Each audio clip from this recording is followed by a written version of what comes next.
Rais wa Jamhuri ya Muungano wa Tanzania Dr. Samia Suluhu Hassan amepokea ripoti ya Tume ya Rais ya kutathmini maboresho ya mfumo wa kodi nchini, huku akisisitiza kuwa utekelezaji wa mapendekezo yaliyomo kwenye ripoti hiyo ndio itakaofanya Tanzania kutotegemea misaada ya nje.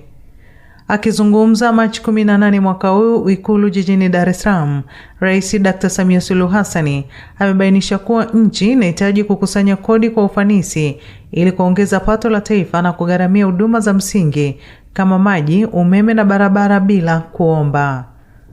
Rais amekiri kuwa utekelezaji wa mapendekezo 284 utahitaji uwekezaji mkubwa kwa awali, ikiwemo matumizi ya teknolojia ya kisasa kudhibiti wakusanyaji kodi, ikiwamo pendekezo la kuweka kamera maalum kwa maafisa wa kodi na kufunga mifumo ya akili bandia ili kufuatilia ukusanyaji wa mapato na kuzuia upotevu.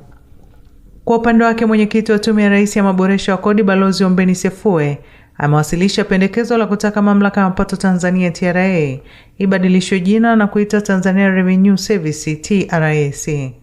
Balozi Ombeni Sefue amebainisha kuwa urasimishaji wa biashara nchini umekuwa adhabu badala ya fursa, akisema kuwa mifumo ya kodi lazima ibadilike ili kuendana na kasi ya teknolojia na kuondoa usumbufu kwa walipa kodi wadogo. Aidha, ameeleza kuwa licha wananchi kuwa tayari kwa miamala ya kidijitali, matumizi ya fedha taslim bado ni makubwa. Hivyo ameitaka serikali uweke mazingira wezeshi ili kuongeza kasi ya mabadiliko hayo ya kiuchumi.